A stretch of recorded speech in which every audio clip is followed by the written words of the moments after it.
Hi hello ನಮಸ್ಕಾರ ಸ್ನೇಹಿತರೆ, MLP ಹುಡುಗ ಯೂಟ್ಯೂಬ್ ಚಾನಲ್ಗೆ ಸ್ವಾಗತ ಸುಸ್ವಾಗತ. 2017 ಎಕನಾಮಿಕ್ಸ್ ಪೇಪರ್ ಸೆಕೆಂಡ್. ಈ ಪೇಪರ್ನಲ್ಲಿ 50 ಕ್ವಶನ್ ಇರ್ತಾವ್ರಿ. 50 ಕ್ವಶನ್ಕ ಒಂದು ಕ್ವಶನ್ಗೆ 2 ಅಂಕ ಇರ್ತಾವ್ರಿ. ಎಲ್ಲ ಕಡ್ಡಾಯ ಪ್ರಶ್ನೆಗಳು ಇರ್ತಾವ್ರಿ. ನೆಗೆಟಿವ್ ಯಾವುದಕ್ಕೂ ಇರಂಗಿಲ್ರಿ. ಫಸ್ಟ್ ಒನ್, ಬೇಡಿಕೆ ಸ್ಥಿತಿಸ್ಥಾಪಕತ್ವವು ಶೂನ್ಯವಾಗಿದ್ದರೆ ಅದು. ಸೆಕೆಂಡ್ ಒನ್, ಸರಿಯಾದ ಉತ್ತರ ಪರಿಪೂರ್ಣ ಸ್ಥಿತಿಸ್ಥಾಪಕ ಬೇಡಿಕೆಯಾಗುತ್ತದೆ. ಸೆಕೆಂಡ್ ಒನ್, ಇದರಿಂದಾಗಿ ಅಲ್ಪಾವಧಿ ಸರಾಸರಿ ವೆಚ್ಚವು ರೇಖೆಯು ಯುವ ಆಕಾರವನ್ನು ಹೊಂದಿರುತ್ತದೆ. ಸರಿಯಾದ ಉತ್ತರ ಬಿ, ಪ್ರಮಾಣುಪಾತ ನಿಯಮದ ಕಾರ್ಯಾಚರಣೆ.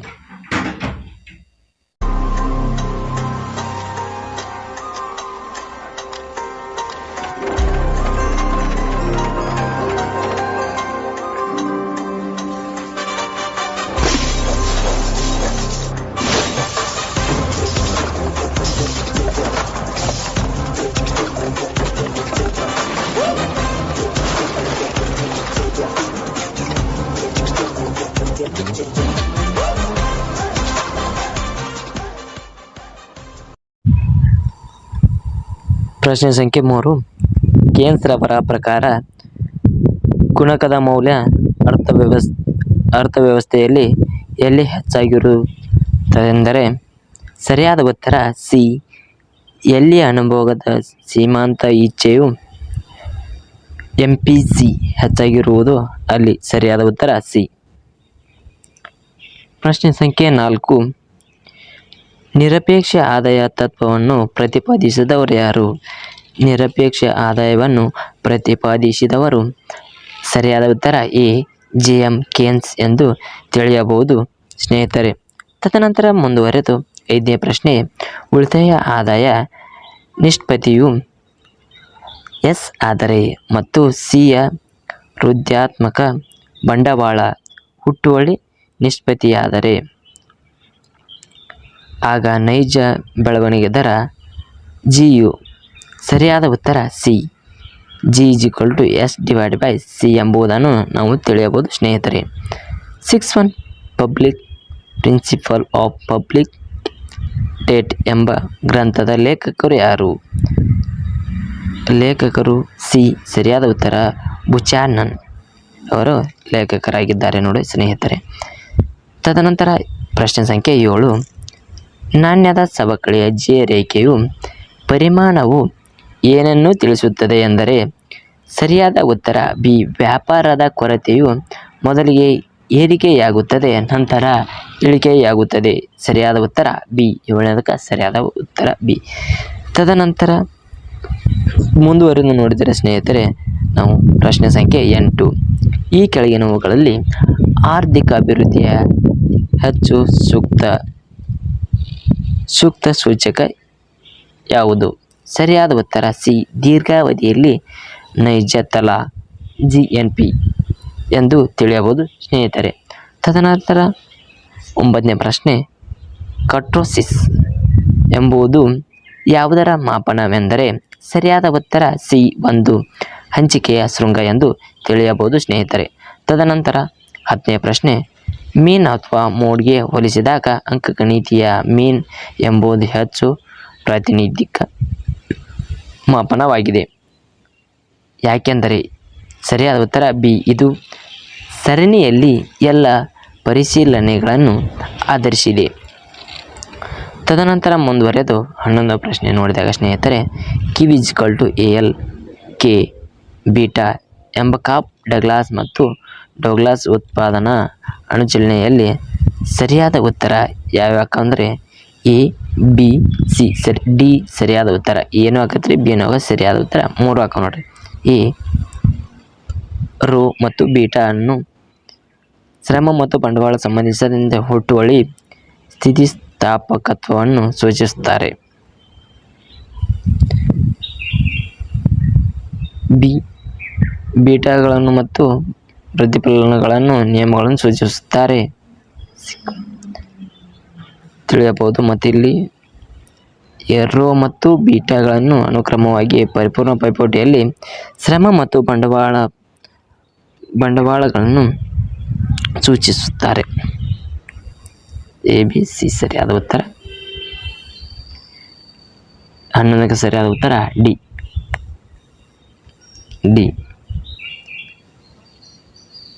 ತದನಂತರ 12ನೇ ಪ್ರಶ್ನೆ, ಸಾಂಪ್ರದಾಯಿಕ ಪಂಥದ ಅರ್ಥಶಾಸ್ತ್ರಜ್ಞರು ನಂಬಿಕೆಯು ಫಸ್ಟ್ ಒನ್ ಕೂಲಿಯ ಬೆಲೆಯ ನಮ್ಯತೆ, ಸೆಕೆಂಡ್ ಒನ್ ಪೂರ್ಣೋದ್ಯೋಗ, ಥರ್ಡ್ ಒನ್ ಆರ್ಥಿಕ ಅಸ್ಥಿರತೆ, ಫೋರ್ತ್ ಒನ್ ಉದ್ಯೋಗದ ಹೆಚ್ಚಿಸಲಿಕ್ಕಾಗಿ ಹಣಕಾಸಿನ ನೀತಿ. ಸರಿಯಾದ ಉತ್ತರ 1 ಮತ್ತು 3. ಸಾಂಪ್ರದಾಯಿಕ ಪಂಥದ ಅರ್ಥಶಾಸ್ತ್ರಜ್ಞರು ನಂಬಿಕೆ, ಕೂಲಿಗೆ ಬೆಲೆ ನಮ್ಯತೆ ಮತ್ತು ಪೂರ್ಣೋದ್ಯೋಗ ಎಂಬುದನ್ನು ಸರಿಯಾದ ಉತ್ತರ ಎ ಎಂಬುದನ್ನು ತಿಳಿಯಬಹುದು ಸ್ನೇಹಿತರೆ. ತದನಂತರ 13ನೇ ಪ್ರಶ್ನೆ, ನವ ಸಂಪ್ರದಾಯ ಪಂಥದ ಬೆಳವಣಿಗೆ ಸಿದ್ಧಾಂತ ಕೊಡುಗೆ ನೀಡಿದ ಪ್ರಮುಖರೆಂದರೆ ಯಾರ್ಯಾರಕ್ಕರಂದರೆ first one R.M. Solow, second one J.E. Meade, third one Milton Friedman, fourth one Chamberlain. ಸರಿಯಾದ ಉತ್ತರ ಎ 1 ಮತ್ತು 2 ಸರಿಯಾದ ಉತ್ತರ. R.M. ಸೋಲೋ ಮತ್ತು ಸೆಕೆಂಡ್ ಒನ್ J.E. ಮಿಡ್ ರವರ ತಿಳಿಯಬಹುದು ಸ್ನೇಹಿತರೆ. ತದನಂತರ 14ನೇ ಪ್ರಶ್ನೆ, ರೆಡಾರ್ ರವರ ಮಾದರಿಯಲ್ಲಿ ಒತ್ತು ನೀಡಲಾದ ಪರಿಕಲ್ಪನೆಗಳೆಂದರೆ ಸರಿಯಾದ ಉತ್ತರ ಬಿ. ಸರಿಯಾದ ಉತ್ತರ ಬಿ. ಇದರಲ್ಲಿ ಕಿರುಗತಿಯಲ್ಲಿರುವ ನಡೆ, ಫೋರ್ತ್ ಒನ್ ಅನಪೇಕ್ಷಿತ ಬೆಳವಣಿಗೆ ದರ. ಸರಿಯಾದ ಉತ್ತರ. ತದನಂತರ 15ನೇ ಪ್ರಶ್ನೆ, ಪರಿಶುದ್ಧ ಸಾರ್ವಜನಿಕ ಸರಕಿನ ಗುಣಲಕ್ಷಣಗಳನ್ನು ಎಂದರೆ ಫಸ್ಟ್ ಒನ್ ಹಣಭೋಗದ ವೈರುಧ್ಯವಿಲ್ಲದಿರುವುದು, ಸೆಕೆಂಡ್ ಒನ್ ಹೊರಗಿಡಲು ಸಾಧ್ಯವಿಲ್ಲದಿರುವುದು, ಥರ್ಡ್ ಒನ್ ಹಾಳಾಗುವಿಕೆ, ಫೋರ್ತ್ ಒನ್ ಬಾಳುವಿಕೆ. ಸರಿಯಾದ ಉತ್ತರ 1 ಮತ್ತು 2 ಸರಿಯಾದ ಉತ್ತರ. ಅನುಭೋಗದಲ್ಲಿ ವೈರುಧ್ಯವಿಲ್ಲದಿರುವುದು, ಸೆಕೆಂಡ್ ಒನ್ ಹೊರಗಿಡಲು ಸಾಧ್ಯವಿಲ್ಲದಿರುವುದು.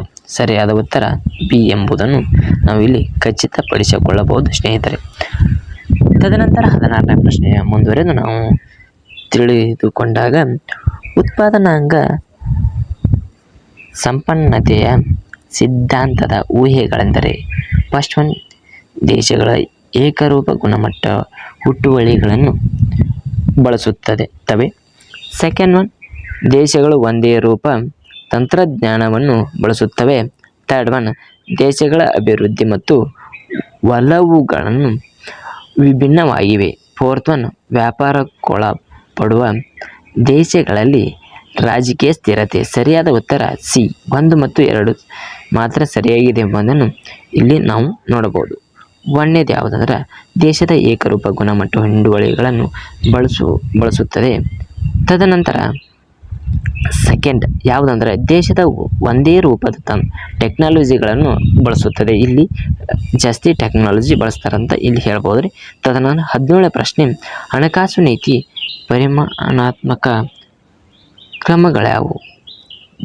ಬ್ಯಾಂಕು ದರ, ಸೆಕೆಂಡ್ ವ್ಯತ್ಯಾಸಾತ್ಮಕ ಮೀಸಲು ನಿಷ್ಪತ್ತಿ, ಥರ್ಡ್ ಒನ್ ಮುಕ್ತ ಮಾರುಕಟ್ಟೆಯ ಕಾರ್ಯಾಚರಣೆಗಳು, ತದನಂತರ ಫೋರ್ತ್ ಒನ್ 5 ದ್ರಿ ನಿಯಂತ್ರಣಗಳು.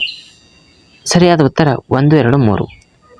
ಸರಿಯಾದ ಉತ್ತರ 1 ಮತ್ತು ಯಾವ್ಯಾವ ಅಂದ್ರೆ ಹಣಕಾಸು ನೀತಿಯ ಪರಿಮಾಣಾತ್ಮಕ ಕ್ರಮಗಳು ಯಾವಂದ್ರೆ ಒಂದು ಬ್ಯಾಂಕು ದರ, ಸೆಕೆಂಡ್ ವ್ಯತ್ಯಾಸಾತ್ಮಕ ಮೀಸಲು ನಿಷ್ಪತ್ತಿ, ತದನಂತರ 3 ಮುಕ್ತ ಮಾರುಕಟ್ಟೆಯ ಕಾರ್ಯಾಚರಣೆಗಳೆಂಬುದನ್ನು ಇಲ್ಲಿ ಈ ಪ್ರಶ್ನೆಯಲ್ಲಿ ನಾವು ತಿಳಿಯಬಹುದು. ತದನಂತರ ಮುಂದುವರೆದು 18ನೇ ಪ್ರಶ್ನೆಗೆ ನಾವು ಕಡೆ ವಾಲಿದಾಗ 18ನೇ ಪ್ರಶ್ನೆಯು ಎಕ್ಸ್ ಮತ್ತು ವೈ ಚಲಗಳ ಧನಾತ್ಮಕ ಹಾಗೂ ಸಂಬಂಧ ಎಂದರೆ ಫಸ್ಟ್ ಒನ್ ಎಕ್ಸ್ ಏರಿಕೆಯಾದರೆ ವೈ ಇಳಿಕೆಯಾಗುತ್ತದೆ, ಸೆಕೆಂಡ್ ಒನ್ ಎಕ್ಸ್ ಇಳಿಕೆಯಾದರೆ ವಾಯು ಸಹಿತ ಇಳಿಕೆಯಾಗುತ್ತದೆ, ಥರ್ಡ್ ಒನ್ ಎಕ್ಸ್ ಏರಿಕೆಯಾದರೆ ವಾಯು ಸಹ ಸಹಿತ ಏರಿಕೆಯಾಗುತ್ತದೆ, ಫೋರ್ತ್ ಒನ್ y ಏರಿಕೆಯಾದರೆ x ಇಳಿಕೆಯಾಗುತ್ತದೆ. ಸರಿಯಾದ ಉತ್ತರ ಬಿ 2 ಮತ್ತು 3 ಸರಿಯಾದ ಉತ್ತರ 2. x ಇಳಿಕೆಯಾದರೆ y ಸಹ ಇಳಿಕೆಯಾಗುತ್ತದೆ.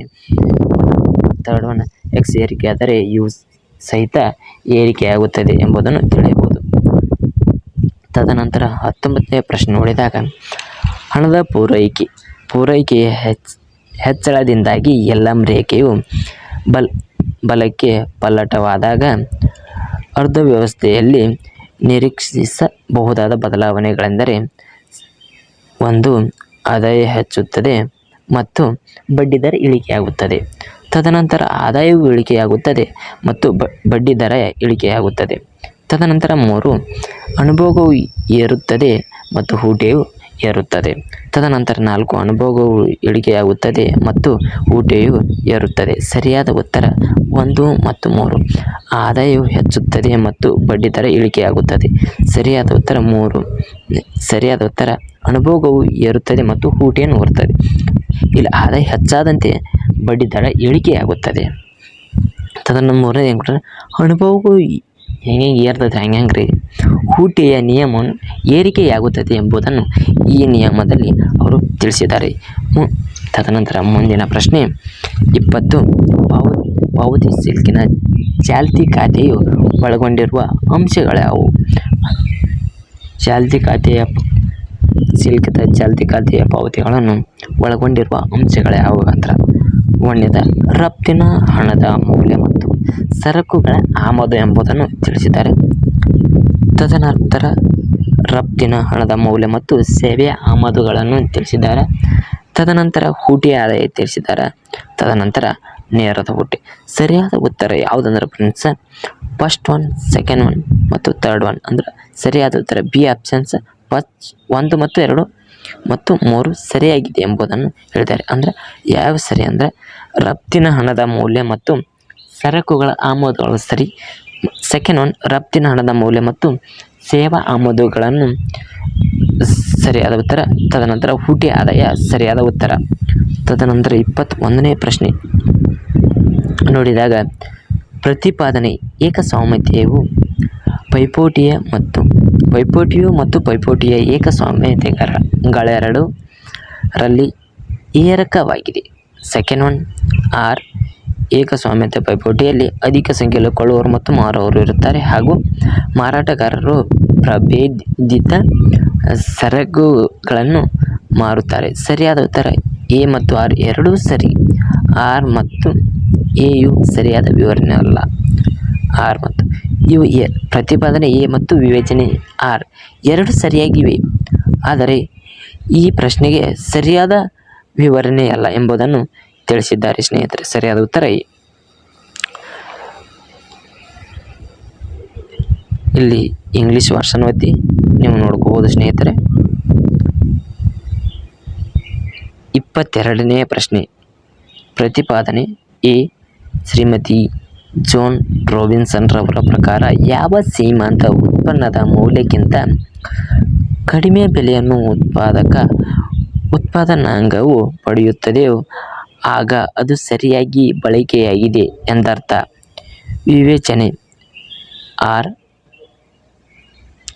ಒಂದು ಸ್ವಾಮ್ಯಯುತ ಪೈಪೋಟಿಯ ಉದ್ಯಮವು ಎಂಆರ್ಎಕ್ಸ್ ಪಿಎಕ್ಸ್ ಒಳಗೊಂಡಿರುತ್ತದೆ. ಕೋಡ್ ಸರಿಯಾದ ಉತ್ತರ ಎ ಸರಿ ಆದರೆ ಆರ್ ತಪ್ಪು ಎಂಬುದನ್ನು ತಿಳಿಸುತ್ತದೆ. ಎ ಸರಿ ಆರ್ ತಪ್ಪು ಎಂಬುದು ತಿಳಿಸುತ್ತದೆ. ತದನಂತರ 23ನೇ ಪ್ರಶ್ನೆ ನೋಡಿದಾಗ ಪ್ರತಿಪಾದನೆ ಹಣಕಾಸುವಾದಿಗಳ ಪ್ರಕಾರ ದೀರ್ಘಾವಧಿಯಲ್ಲಿ ಫಿಲಿಪ್ಸ್ ರೇಖೆಯು ಲಂಬವಾಗಿರುತ್ತದೆ. ಆರ್ ದೀರ್ಘಾವಧಿಯಲ್ಲಿ ಹಣದುಬ್ಬರ ಅಧಿಕವಾದಾಗ ನಿವೃತ್ತಿಯು ಕಡಿಮೆಯಾಗುತ್ತದೆ ಎಂಬುದನ್ನು ಫಿಲಿಪ್ಸ್ ರೇಖೆಯು ತೋರಿಸುತ್ತದೆ. ಕೋಡ್ಗಳಲ್ಲಿ ಸರಿಯಾದ ಉತ್ತರ ಎ ಸರಿ ಮತ್ತು ಆರ್ ಸರಿ ಅಲ್ಲ. ಫಿಲಿಪ್ಸ್ ರೇಖೆಯಲ್ಲಿ ಎ ಸರಿಯಾಗಿದೆ, ಆರ್ ತಪ್ಪಾಗಿದೆ. ಏಕೆಂದರೆ ಹಣಕಾಸುವಾದಿಗಳಲ್ಲಿ ಪ್ರಕಾರ ಫಿಲಿಪ್ಸ್ ರೇಖೆಯು ದೀರ್ಘ ಕಾಲದಲ್ಲಿ ಲಂಬವಾಗಿರುತ್ತದೆ. ಇದು ಸರಿಯಾದ ಉತ್ತರ. ಬಿ 6 ದೀರ್ಘಾವಧಿಯ ಹಣದುಬ್ಬರ ಅಧಿಕವಾದಾಗ ನಿರುದ್ಯೋಗ ಕಡಿಮೆಯಾಗುತ್ತದೆ ಎಂದು ಫಿಲಿಪ್ಸ್ ರೇಖೆ ತೋರಿಸುತ್ತದೆ. ಇದು ತಪ್ಪು, ಆರ್ ತಪ್ಪು. ಸರಿಯಾದ ಉತ್ತರ 23ನೇದಕ್ಕೆ ಎ ಎಂಬುದನ್ನು ಇಲ್ಲಿ ನೋಡ್ಬೋದು. 24ನೇ ಪ್ರಶ್ನೆ ನೋಡಿದಾಗ ಪ್ರತಿಪಾದನೆ ಎ. ಕೇನ್ಸ್ ರವರ ಪ್ರಕಾರ ಕಡಿಮೆ ಬಡ್ಡಿ ದರದ ಸಂದರ್ಭದಲ್ಲಿ ಹಣದ ಬೇಡಿಕೆಯು ಪರಿಪೂರ್ಣ ಸ್ಥಿತಿಸ್ಥಾಪಕತ್ವವಾಗಿ ಮತ್ತು ದ್ರವ್ಯದ ಬೋನಾಗಿ ಪರಿಣಮಿಸುತ್ತದೆ. ವಿವೇಚನೆ 6. ಕಡಿಮೆ ಬಡ್ಡಿ ದರದಲ್ಲಿ ಆರ್ಥಿಕ ಪಾರುಪತ್ಯಗಾರರು ಲಾಭ ಗಳಿಸುವ ದೃಷ್ಟಿಯಿಂದ ಹಣವನ್ನು ಹಿಡಿದಿಟ್ಟುಕೊಳ್ಳುತ್ತಾರೆ. ಸರಿಯಾದ ಉತ್ತರ ಎ ಮತ್ತು ಆರ್ ಎರಡೂ ಸರಿಯಾಗಿದೆ. ಆರ್ ಮತ್ತು ಎ ಸರಿಯಾಗಿ ವಿವರಣೆಯಲ್ಲ. ಇವು ಎ ಮತ್ತು ಆರ್ ಎರಡೂ ಸರಿಯಾಗಿವೆ ಎಂಬುದನ್ನು ತಿಳಿಸಿದ್ದಾರೆ. ಆದರೆ ಎದಕ್ಕೆ ತಪ್ಪಂದ್ರೆ ಇದಕ್ಕೆ ಸರಿಯಾದ ವಿವರಣೆಯಲ್ಲ ಎಂಬುದನ್ನು ತಿಳಿಸಿದ್ದಾರೆ. ತದನಂತರ 25ನೇ ಪ್ರಶ್ನೆ ನೋಡಿದಾಗ ಈ ಪ್ರತಿಪಾದನೆ ಕೈಗಾರಿಕೆ ವಿವರಣೆಗೆ ಆವಿಷ್ಕಾರವು ಒಂದು ಪೂರ್ವನಿಗದಿತ ಷರತ್ತಾಗಿರುತ್ತದೆ.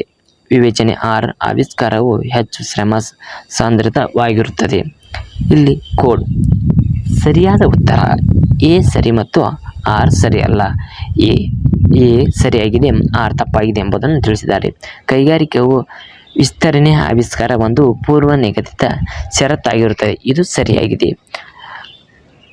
ಆರ್ ಆವಿಷ್ಕಾರವು ಹೆಚ್ಚು ಶ್ರಮ ಸಾಂದ್ರಿತವಾಗಿರುತ್ತದೆ. ಇದು ತಪ್ಪಾಗಿದೆ ಎಂಬುದನ್ನು ಇಲ್ಲಿ ತಿಳಿಸಬಹುದು. ತದನಂತರ ಮುಂದುವರೆದು 26ನೇ ಪ್ರಶ್ನೆಗೆ ಬಂದಾಗ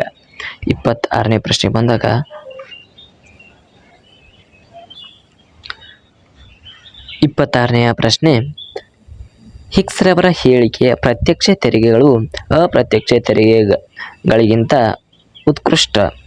ವಿವೇಚನೆ 6. ಅಪ್ರತ್ಯಕ್ಷ ತೆರಿಗೆಗಳಿಗೆ ಹೋಲಿಸಿದಾಗ ಪ್ರತ್ಯಕ್ಷ ತೆರಿಗೆಗಳ ನಿಯೋಜನಾತ್ಮಕ ಪರಿಣಾಮಗಳು ಉತ್ಕೃಷ್ಟವಾಗಿರುತ್ತವೆ.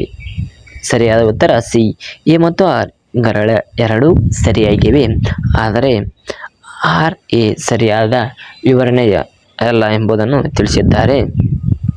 ಪ್ರತಿಪಾದನೆ ಎ ಹಿರಿಕೆಯ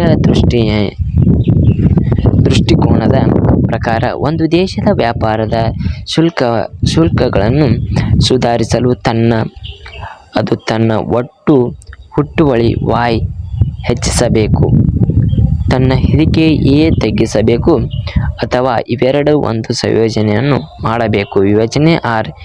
ಹಿರಿಕೆಯ ದೃಷ್ಟಿಕೋನದ ಪ್ರಕಾರ ಒಂದು ಅರ್ಥವ್ಯವಸ್ಥೆಯಲ್ಲಿ ಹಿರಿಕೆ ಯು C+L+G+(X-M) ಸಮನಾಗಿರುತ್ತೆ. ಸರಿಯಾದ ಉತ್ತರ ಎ ಮತ್ತು ಆರ್ ಗಳೆರಡೂ ಸರಿಯಾಗಿದೆ ಎಂಬುದನ್ನು ತಿಳಿಸಿದ್ದಾರೆ. 28 ಪ್ರತಿಪಾದನೆ ಎ ಭಾರತದ 2013 ಮತ್ತು 2014ರ ಅವಧಿಯಲ್ಲಿ ಒಟ್ಟಾರೆ ಹಣದುಬ್ಬರ 2.3% ಆಹಾರ ಮತ್ತು ಇಂಧನಗಳ ಕೊಡುಗೆಯಿಂದಾಗಿ. ವಿವೇಚನೆ 6. ಕಳೆದ ಕೆಲವು ವರ್ಷಗಳಿಂದ ವೈನಾಸಿಕ ಮತ್ತು ಋತುಮಾನ ಅಂಶಗಳ ಪರಿಣಾಮವಾಗಿ ಅತಿಯಾದ ಆಹಾರ ಹಣದುಬ್ಬರ ತಲೆದೋರಿದೆ. ಸರಿಯಾದ ಉತ್ತರ ಎ ಮತ್ತು ಆರ್ ಗಳೆರಡೂ ಸರಿ ಎಂಬುದನ್ನು ತಿಳಿಸಿದ್ದಾರೆ.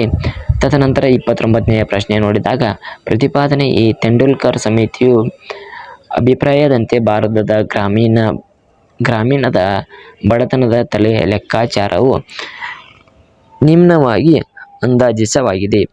ವಿವೇಚನಾ 6. ಸಮಗ್ರ ಭಾರತದ ಗ್ರಾಮೀಣ ಜನಸಂಖ್ಯೆಗೆ ಸಂಬಂಧಿಸಿದಂತೆ ಬೆಲೆ ಏರಿಕೆಯನ್ನು ಅಂದಾಜಿಸುವ ಕೃಷಿ ಕ್ಷೇತ್ರದ ಶ್ರಮಿಕರ ಗ್ರಾಹಕರ ಬೆಲೆಯ ಸೂಚ್ಯಂಕವು ಅಳತೆಗೋಲಾಗಿ ಉಪಯೋಗಿಸಲ್ಪಟ್ಟಿದೆ. ಏಕೆಂದರೆ ಸರಿಯಾದ ಉತ್ತರ ಎ ಮತ್ತು ಆರ್ ಎರಡೂ ಸರಿ ಮತ್ತು ಆರ್ ಮತ್ತು ಎ ಸರಿಯಾದ ವಿವರಣೆಯಲ್ಲ ಎಂಬುದನ್ನು ಈ ಪ್ರಶ್ನೆಯಲ್ಲಿ ನಾವು ನೋಡಿರಬಹುದು. 30ನೇ ಪ್ರಶ್ನೆ ಪ್ರತಿಪಾದನೆ ಎ ನಮೂನೆಯ ಗಾತ್ರವು ಸಣ್ಣದಿದ್ದಲ್ಲಿ Z ಪರೀಕ್ಷೆಯ ಬದಲಿಗೆ T ಪರೀಕ್ಷೆಯನ್ನು ಬಳಸಬೇಕು. ವಿವೇಚನೆ 6. ದೊಡ್ಡ ಗಾತ್ರ (30ಕ್ಕಿಂತ ಅಧಿಕ) ನಮೂನೆಗಳಲ್ಲಿ Z ಮತ್ತು T ವಿವರಣೆಗಳಲ್ಲಿ ವ್ಯತ್ಯಾಸವೇನೂ ಇರುವುದಿಲ್ಲ. ಸರಿಯಾದ ಉತ್ತರ ಎ ಮತ್ತು ಆರ್ ಸರಿ ಆಗಿದೆ ಎಂಬುದನ್ನು ಇಲ್ಲಿ ನಾವು ನೋಡಿಕೊಳ್ಳಬಹುದು.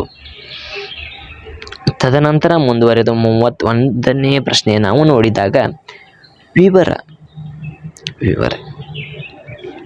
ವಿವಿಧ ಮಾರುಕಟ್ಟೆಗಳಲ್ಲಿ ಉತ್ಪಾದನಾಂಗಗಳ ಪಾಲುಗಳನ್ನು ಸರಿಯಾದ ಏರಿಕೆಯ ಕ್ರಮದಲ್ಲಿ ಪತ್ತೆ ಹಚ್ಚಿರಿ. ಎ ಸರಕು ಮತ್ತು ಉತ್ಪಾದನಾಂಗ ಮಾರುಕಟ್ಟೆಗಳಲ್ಲಿ ಪರಿಪೂರ್ಣ ಪೈಪೋಟಿ. ಬಿ ಸರಕು ಮಾರುಕಟ್ಟೆಗಳಲ್ಲಿ ಏಕಸ್ವಾಮ್ಯ ಮಾಧಿಕಾರ ಮತ್ತು ಹೂಡುವಳಿ ಮಾರುಕಟ್ಟೆಯಲ್ಲಿ ಪರಿಪೂರ್ಣ ಪೈಪೋಟಿ. ಸಿ ಹುಟ್ಟುವಳಿ ಮಾರುಕಟ್ಟೆಯಲ್ಲಿ ಮೊನೋಫಿನಿಸ್ಟ್ ಅಧಿಕಾರಿ ಮತ್ತು ಸರಕು ಮಾರುಕಟ್ಟೆಯಲ್ಲಿ ಪರಿಪೂರ್ಣ ಪೈಪೋಟಿ. ಡಿ ಸರಕು ಮಾರುಕಟ್ಟೆಯ ಸ್ವಾಮ್ಯಯುತ ಅಧಿಕಾರ ಹಾಗೂ ಹೂಡುವಳಿ ಮಾರುಕಟ್ಟೆಯಲ್ಲಿ ಮೊನೋಫಿನಿಸ್ಟ್ ಅಧಿಕಾರಿ. ಸರಿಯಾದ ಉತ್ತರ C D C B A ಸರಿಯಾದ ಉತ್ತರವಾಗಿದೆ. 32ನೇ ಪ್ರಶ್ನೆ, ಕೆಳಗಿನ ಆರ್ಥಿಕ ಚಿಂತನಾ ಹಾದಿಗಳಲ್ಲಿ ಕ್ರಮಾನುಗತವಾಗಿ ವ್ಯವಸ್ಥೆಗೊಳಿಸಿ. ಸರಿಯಾದ ಉತ್ತರ B first one, second one, third one ಮತ್ತು 3. ಇದು ಸರಿಯಾದ ಉತ್ತರವಾಗಿದೆ. ಸಾಂಪ್ರದಾಯಿಕ ಪಂಥ ಫಸ್ಟ್ ಮತ್ತು ನವ ಸಾಂಪ್ರದಾಯಿಕ ಪಂಥ ಸೆಕೆಂಡ್, ಫೋರ್ತ್ ಒನ್ 3 ನಂಬರ್ ಆಕತಿ ಕೇನ್ಸ್ವಾದಿಗಳು ಮತ್ತು ಫೋರ್ತ್ ಆಕತಿ ಹಣಕಾಸುವಾದಿ. ಅಂದರೆ ಕಾಲಾನುಕ್ರಮದಲ್ಲಿ ಇವನ್ನ ಹೊಂದಾಣಿಕೆ ಮಾಡಿ ಅಂತ ಹೇಳಿದ್ದಾರೆ. ಈ ಕೆಳಗಿನ ಅಭಿಪ್ರಾಯ ಕಾಲಾನುಕ್ರಮಗತವಾಗಿ ವ್ಯವಸ್ಥಿತವಾಗಿ ಅದಲು ಬದಲಾಗಿ ಕರೆಕ್ಟ್ ಮಾಡಿರಿ ಅಂತ ಹೇಳಿದ್ದಾರೆ. ಸುವರ್ಣಯುಗ, ಮಿಗತಿಯ ಮೌಲ್ಯ ಮತ್ತು ಶ್ರಮ ವಿಭಜನೆ ಮತ್ತು ತೆಳಗಿಂದ ಫೋರ್ತ್ ಒನ್ ಕೂಲಿ ಮತ್ತು ಸರಕು ಮಾದರಿ. ಸರಿಯಾದ ಕಾಲಾನುಕ್ರಮದಲ್ಲಿ ಬರೆದಾಗ ಹೆಂಗಾಕತ್ತೆ ಅಂದ್ರೆ ಫಸ್ಟ್ ಒನ್ ಯಾವುದಾಕತ್ತೆ ಶ್ರಮ ವಿಭಜನೆ, ಸೆಕೆಂಡ್ ಒನ್ ಮಿಗತಿಯ ಮೌಲ್ಯ, ಥರ್ಡ್ ಒನ್ ಸುವರ್ಣಯುಗ, ಫೋರ್ತ್ ಒನ್ ಕೂಲಿ ಸರಕು ಮಾದರಿ ಎಂಬುದನ್ನು ನಾವು ನೋಡಿಕೊಳ್ಳಬಹುದು. 34ನೇ ಪ್ರಶ್ನೆ, ಈ ಕೆಳಗಿನವುಗಳಲ್ಲಿ ಹಾಗೂ ಇವುಗಳಲ್ಲಿ ಸರಿಯಾದ ಕ್ರಮದಲ್ಲಿ ವ್ಯವಸ್ಥೆ ಮಾಡಿ. ಇದು ಸೇಮ್ ಕ್ವಶನ್. ಯಾವ್ದು ಕಾಲಾನುಕ್ರಮದಲ್ಲಿ ಅದಲು ಬದಲಾಗಿರ್ತಾವ ನಾವು ಸೀದಾ ಮಾಡ್ಬೇಕ್ರಿ. ಅಂದರೆ ಸರಿ ಕಾಲಾನುಕ್ರಮದಲ್ಲಿ ಸರಿಯಾಗಿ ಜೋಡಣೆ ಮಾಡ್ಬೇಕ್ರಿ. ಫಸ್ಟ್ ಒನ್ ಭೌತಿಕ ಜೀವನ ಗುಣಮಟ್ಟ ಸೂಚ್ಯಂಕ, ಸೆಕೆಂಡ್ ಒನ್ ಲಿಂಗ ಸಬಲೀಕರಣ ಕ್ರಮಗಳು, ಥರ್ಡ್ ಒನ್ ಮಾನವ ಅಭಿವೃದ್ಧಿ ಸೂಚ್ಯಂಕ, ಫೋರ್ತ್ ಒನ್ ಲಿಂಗ ಅಭಿವೃದ್ಧಿ ಸೂಚ್ಯಂಕ. ಸರಿಯಾದ ಉತ್ತರ ಫಸ್ಟ್ ಒನ್ ಭೌತಿಕ ಜೀವನ ಮಟ್ಟ ಸೂಚ್ಯಂಕ, ಸೆಕೆಂಡ್ ಒನ್ ಮಾನವ ಅಭಿವೃದ್ಧಿ ಸೂಚ್ಯಂಕ, ಥರ್ಡ್ ಒನ್ ಲಿಂಗದ ಅಭಿವೃದ್ಧಿ ಸೂಚ್ಯಂಕ, ಫೋರ್ತ್ ಒನ್ ಲಿಂಗದ ಸಬಲೀಕರಣ ಕ್ರಮಗಳು ಎಂಬುದನ್ನು ನಾವು ತಿಳಿಯಬಹುದು. ತದನಂತರ 35ನೇ ಪ್ರಶ್ನೆ ಕಡೆ ನಾವು ನೋಡಿದಾಗ 35ನೇ ಪ್ರಶ್ನೆಯಲ್ಲಿ ಭಾರತದ ಸರ್ಕಾರದ ಪ್ರಾಮುಖ್ಯತೆ ರಾಜಸ್ವದ ಮೂಲಗಳಿಗೆ ಸಂಬಂಧಿಸಿದಂತೆ ಈ ಕೆಳಗಿನವುಗಳಲ್ಲಿ ಇಳಿಕೆಯ ಕ್ರಮದಲ್ಲಿ ವ್ಯವಸ್ಥೆಗೊಳಿಸಿ. ಫಸ್ಟ್ ಒನ್ ಆದಾಯ ಕರ, ಸೆಕೆಂಡ್ ಒನ್ ಕೇಂದ್ರೀಯ ಅಬಕಾರಿ, ಥರ್ಡ್ ಒನ್ ಕಸ್ಟಮ್ ತೆರಿಗೆ, ಫೋರ್ತ್ ಒನ್ ಸೇವಾ ತೆರಿಗೆ. ಇದು ಕಾಲಾನುಕ್ರಮದಲ್ಲಿ ಐತ್ರಿ. ಸರಿಯಾಗಿ ನಾವು ಜೋಡಣೆ ಮಾಡ್ಬೇಕ್ರಿ. ಫಸ್ಟ್ ಒನ್ ಯಾವುದಕ್ಕಂದ್ರೆ ಕೇಂದ್ರೀಯ ಅಬಕಾರಿ ಆಕತ್ರಿ, ಸೆಕೆಂಡ್ ಒನ್ ಕಸ್ಟಮ್ ತೆರಿಗೆ, ಫೋರ್ತ್ ಒನ್ ಆದಾಯ ಕರ, ಫೋರ್ತ್ ಒನ್ ಸೇವಾ ತೆರಿಗೆ ಎಂಬುದನ್ನು ನಾವು ನೋಡ್ಬೋದ್ರಿ. ತದನಂತರ 36ನೇ ಪ್ರಶ್ನೆ ನೋಡಿದಾಗ ಕಾಲಾನುಕ್ರಮದಲ್ಲಿ ಜೋಡಿಸಿ. ಫಸ್ಟ್ ಒನ್ ಉರುಗ್ವೆ ಸುತ್ತು, second one GATT, third one IMF, fourth one WTO. ಸರಿಯಾದ ಉತ್ತರ ಫಸ್ಟ್ ಒನ್ IMF. ಬಿ ಸರಿಯಾದ ಉತ್ತರ. ಇದರಲ್ಲಿ ಥರ್ಡ್ ಅಂದರೆ ಫಸ್ಟ್ IMF ಬರ್ತದ್ರಿ, ತದನಂತರ ಗ್ಯಾಟ್, ತದನಂತರ ಉರುಗ್ವೆ ಸುತ್ತು, ತದನಂತರ WTO ಆಗಿ ಕನ್ವರ್ಟ್ ಆಗತ್ರಿ ಎಂಬುದನ್ನು ನಾವು ತಿಳಿಬೋದು. ತದನಂತರ 37ನೇ ಪ್ರಶ್ನೆ ಕಾಲಾನುಕ್ರಮದಲ್ಲಿ ವ್ಯವಸ್ಥಿತವಾಗಿ ಸರಿಯಾಗಿ ಬರೆಯರೆ ಎಂಬುದನ್ನು ತಿಳಿಸಿದ್ದಾರೆ. ಈ ಪ್ರಶ್ನೆಯಲ್ಲಿ ಫಸ್ಟ್ ಒನ್ ಸ್ವಾಮ್ಯಯುತ ಪೈಪೋಟಿ, ತದನಂತರ ಕಾರ್ನಾಟ್ರವರ ದ್ವಿಜನ ಮಾದರಿ, ಥರ್ಡ್ ಒನ್ ಒಲವನ್ನು ವ್ಯಕ್ತಪಡಿಸುವ ಸಿದ್ಧಾಂತ, ಫೋರ್ತ್ ಒನ್ ದ್ವಿಜನ ಸ್ವಾಮ್ಯದ ವಕ್ರ ಬೇಡಿಕೆ ಮಾದರಿ ಎಂಬುದನ್ನು ತಿಳಿಸಿದ್ದಾರೆ. ಇದರಲ್ಲಿ ಕಾಲಾನುಕ್ರಮದಲ್ಲಿ ಬರೆದಾಗ ಯಾವ ರೀತಿ ಸರಿಯಾದ ಉತ್ತರ ಬರ್ತೈತೆ ಅಂದ್ರೆ ಫಸ್ಟ್ ಒನ್ ಕಾರ್ನಾಟ್ರವರ ದ್ವಿಜನ ಮಾದರಿ, ಸೆಕೆಂಡ್ ಒನ್ ಸ್ವಾಮ್ಯಯುತ ಪೈಪೋಟಿ, ಥರ್ಡ್ ಒನ್ ಒಲವನ್ನು ವ್ಯಕ್ತಪಡಿಸುವ ಸಿದ್ಧಾಂತ. ಫೋರ್ತ್ ಒನ್ ದ್ವಿಜನ ಸ್ವಾಮ್ಯ ವಕ್ರ ಬೇಡಿಕೆಯ ಮಾದರಿ ಎಂಬುದನ್ನು ನಾವು ಇಲ್ಲಿ ತಿಳಿಯಬಹುದು ಸ್ನೇಹಿತರೆ. ತದನಂತರ 38ನೇ ಪ್ರಶ್ನೆಗೆ ನಾವು ನೋಡಿದಾಗ ಸಂಖ್ಯಾಶಾಸ್ತ್ರೀಯ ವಿಶ್ಲೇಷಣೆಯಲ್ಲಿ ಬಳಸಿದಂತೆ ಕೆಳಗಿನವುಗಳನ್ನು ಕ್ರಮವಾಗಿ ವ್ಯವಸ್ಥೆಗೊಳಿಸಿ. ಅಂದರೆ ಇದು ಕಾಲಾನುಕ್ರಮದಲ್ರಿ ಅವ ಸ್ಟ್ಯಾಟಿಸ್ಟಿಕಲ್. ಫಸ್ಟ್ ಒನ್ ದತ್ತಾಂಶಗಳ ಪ್ರಕ್ರಿಯಿಸುವಿಕೆ, ಸೆಕೆಂಡ್ ಒನ್ ಪ್ರಾಕಲ್ಪನೆಗಳ ಪರೀಕ್ಷಣೆ, ತದನಂತರ 3 ಫಲಿತಾಂಶಗಳನ್ನು ಪಡೆಯುವುದು, ತದನಂತರ ಫೋರ್ತ್ ಒನ್ ನಮೂನೀಕರಣ. ಸರಿಯಾದ ಉತ್ತರ ಸಿ, ಫೋರ್ತ್ ಒನ್ ನಮೂನೀಕರಣ. ಫಸ್ಟ್ ಒನ್ ನಮೂನೀಕರಣ, ತದನಂತರ ದತ್ತಾಂಶಗಳ ಪ್ರಕ್ರಿಯಿಸುವಿಕೆ, ತದನಂತರ ಪ್ರಾಕಲ್ಪನೆಗಳ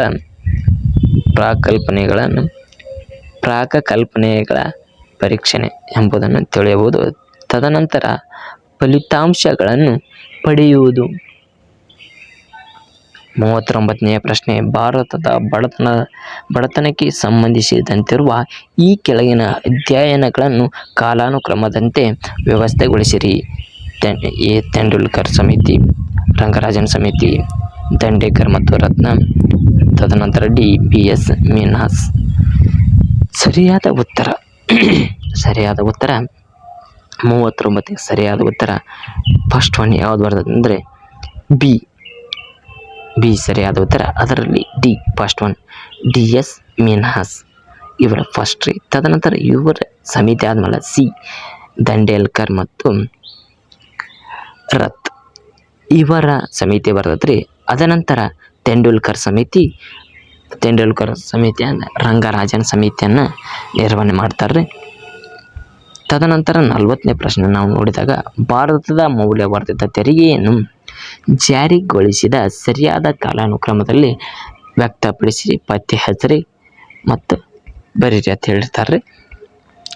ಇದರಲ್ಲಿ ಎ ಪರಿಷ್ಕೃತ ಮೌಲ್ಯವರ್ಧಿತ ತೆರಿಗೆ, ಸೆಕೆಂಡ್ ಒನ್ ಕೇಂದ್ರೀಯ ಮೌಲ್ಯವರ್ಧಿತ ತೆರಿಗೆ, ಸಿ ರಾಜ್ಯ ಮೌಲ್ಯವರ್ಧಿತ ತೆರಿಗೆ, ತದನಂತರ ಡಿ ತಯಾರಿಕೆಯ ಮೌಲ್ಯವರ್ಧಿತ ತೆರಿಗೆ. ಇದರಲ್ಲಿ ಸರಿಯಾದ ಉತ್ತರ ಎ ಫಸ್ಟ್ ಒನ್ ತಯಾರಿಕೆಯ ಮೌಲ್ಯವರ್ಧಿತ ತೆರಿಗೆ ಆಗದ್ರಿ. ತದನಂತರ ಎ ಪರಿಷ್ಕೃತ ಮೌಲ್ಯವರ್ಧಿತ ತೆರಿಗೆ ಆಗದ್ರಿ. ಅದಾದ ತಕ್ಷಣ ಯಾವುದು ಬಂದರೆ ಕೇಂದ್ರೀಯ ಮೌಲ್ಯವರ್ಧಿತ ತೆರಿಗೆ ಆಗದ್ರಿ, ಸಿ. ತದನಂತರ ಬರುವುದು ರಾಜ್ಯ ಮೌಲ್ಯವರ್ಧಿತ ತೆರಿಗೆ ಎಂಬುದನ್ನು ನಾವು ನೋಡಬಹುದು. ಕೆಳಗಿನ 41ನೇ ಪ್ರಶ್ನೆ ಹೊಂದಿಸಿ ಬರೆಯಿರಿ.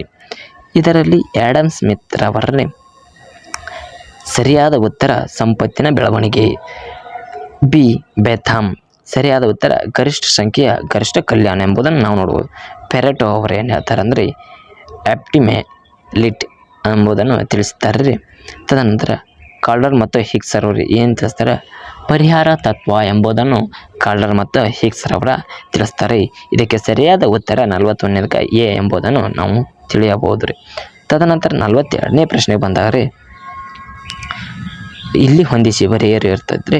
ಇದು ಪಟ್ಟಿ 1 ಮತ್ತು ಪಟ್ಟಿ 2ರಲ್ಲಿ ಸಿ ಸರಿಯಾದ ಉತ್ತರ ಸಿ ಆಕತ್ರಿ.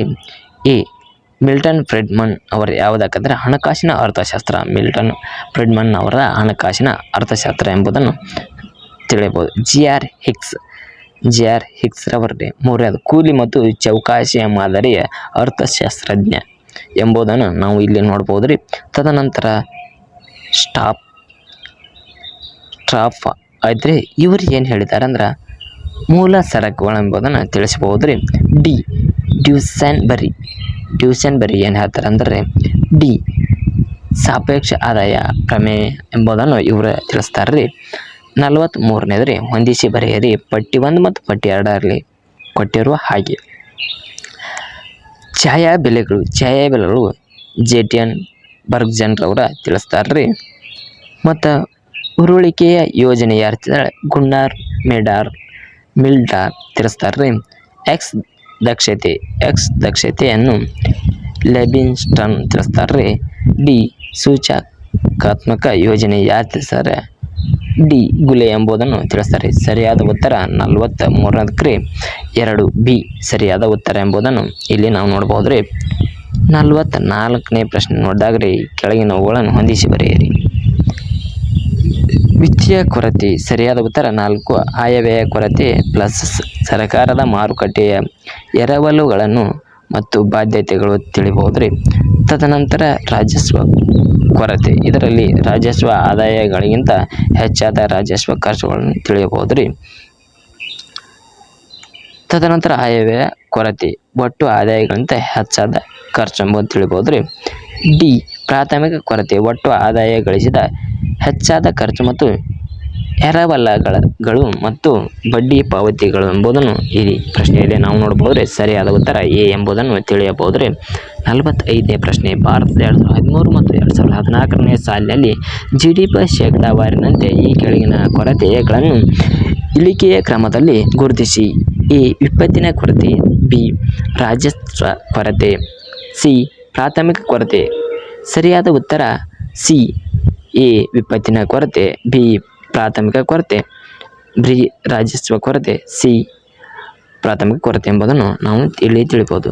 46ನೇ ಪ್ರಶ್ನೆ ಹೊಂದಿಸಿ ಬರೆಯಿರಿ. ಕಸ್ಟಮ್ ಯೂನಿಯನ್ ಸಿದ್ಧಾಂತ. ಕಸ್ಟಮ್ ಯೂನಿಯನ್ ಜಾಕೋಬ್ ವೈನರ್ ತಿಳಿಸ್ತಾರೆ. ಪಾವತಿಶೀಲಿಕೆಗೆ ಸಂಬಂಧಿಸಿದಂತೆ ಹೀರಿಕೆಯ ದೃಶ್ಯ ಯಾರು ತಿಳಿಸ್ತಾರೆ ಅಂದರೆ SS ಅಲೆಕ್ಸಾಂಡರ್ ಅವರು ತಿಳಿಸ್ತಾರೆ. ಸಿ ಬೇಸ್ ಸ್ಪೀಚ್ ಹರಿವು ತಂತ್ರ, ಇದನ್ನ ಯಾರು ತಿಳಿಸ್ತಾರೆ ಅಂದರೆ ಡೇವಿಡ್ ಹ್ಯೂಮ್ ಅವರು ತಿಳಿಸ್ತಾರೆ. ಡಿ ಕೊಳ್ಳುವ ಸಾಮರ್ಥ್ಯದ ಸಮಯತೆ ಯಾರು ತಿಳಿಸ್ತಾರೆ? ಎ ಗಸ್ಟೋವ್ ಕ್ಯಾಸೆಲ್ ಎಂಬುವರು ತಿಳಿಸ್ತಾರೆ. ಸರಿಯಾದ ಉತ್ತರ 46ನೇದಕ್ಕೆ ಎ ಎಂಬುದನ್ನು ನಾವು ನೋಡಬಹುದು.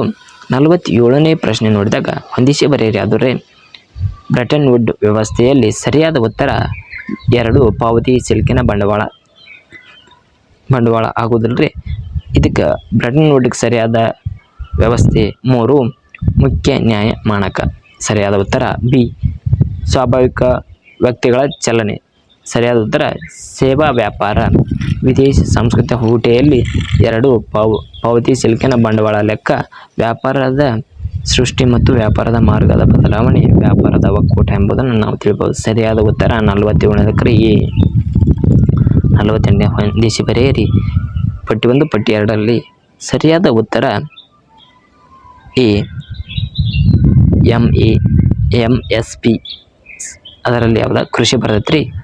IPCLಗೆ ಏನು ಬರ್ತೈತೆ ಕೈಗಾರಿಕೆ. L1 L2 L3ಗೆ ಹಣಕಾಸಿನ ಪೂರೈಕೆ ಬರ್ತಾವ್ರಿ. FSF ಇದಕ್ಕೆ ಬ್ಯಾಂಕ್ ಬರ್ತೈತ್ರಿ. ಸರಿಯಾದ ಉತ್ತರ 48ನೇದಕ್ಕೆ ಎ. 49ನೇ ಹೊಂದಿಸಿ ಬರೆಯಿರಿ. ಸರಿಯಾದ ಉತ್ತರ ಎ ಆಗತ್ರಿ. RF ಫಿಶರ್ RA ಫಿಶರ್ ಅವರಿಗೆ ಸರಿಯಾದ ಉತ್ತರ ಅನೋವಾ.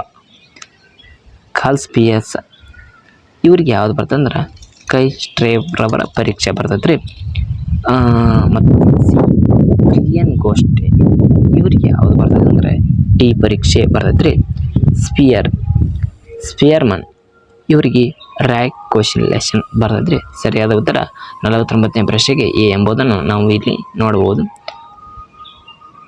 ಎಕನಾಮಿಕ್ಸ್ ಲಾಸ್ಟ್ ಪೇಪರ್ ಇದು ಯಾವುದಂದ್ರೆ ಲಾಸ್ಟ್ ಪೇಜ್ ಸೆಕೆಂಡ್ ಪೇಪರ್ ರೀ. ಅದ್ರೊಳಗೆ ಲಾಸ್ಟ್ ಕ್ವಶನ್ ರೀ, 50ನೇ ಕ್ವಶನ್ ರೀ. ಹೊಂದಿಸಿ ಬರೆಯಿರಿ. David Ricardo principle of political economics and taxation ಎಂಬುದನ್ನು ಡೇವಿಡ್ ರಿಕಾರ್ಡ್ ಅವರು ತಿಳಿಸ್ತಾರೆ ರೀ. JS ಮಿಲ್ಲರ್ ಇವ್ರು ಯಾವ್ದು ತಿಳಿಸ್ತಾರೆ? ಪ್ರಿನ್ಸಿಪಲ್ ಆಫ್ ಪೊಲಿಟಿಕಲ್ ಎಕನಾಮಿಕ್ಸ್ ಎಂಬುದನ್ನು ಇವ್ರು ತಿಳಿಸ್ತಾರೆ ರೀ. ತದನಂತರ J. ಹೆಬರ್ಲರ್ ಅವ್ರು ಏನು ಹೇಳ್ತಾರೆ? 4th ಒನ್ ರೀ. The theory of international trade ಎಂಬುದನ್ನು ಇವರು ತಿಳಿಸ್ತಾರೆ ರೀ. ಸ್ಟಾಪ್ ಬಿ ಲೀಡರ್ ಇವ್ರೇನು ತಿಳಿಸ್ತಾರೆ? ಆ್ಯನ್ ಟ್ರೇಡ್ ಟ್ರಾನ್ಸ್ಫಾರ್ಮೇಷನ್ ಅಂತ ತಿಳಿಸ್ತಾರೆ ರೀ. ಸರಿಯಾದ ಉತ್ತರ ಬಿ ಆಕತ್ ನೋಡಿ. 50ನೇ ಪ್ರಶ್ನೆಗೆ ಬಿ ಆಕತ್ರಿ. 50ನೇ ಪ್ರಶ್ನೆಗೆ ಇಲ್ಲಿಗೆ ಆದವರೆಲ್ಲ ರೀ. Thank you all. ನಮ್ಮ ಯೂಟ್ಯೂಬ್ ಚಾನಲ್ ನೋಡ್ತಿದ್ದಾರೆ ಸಬ್ಸ್ಕ್ರೈಬ್ ಮಾಡಿರಿ. Thank you all.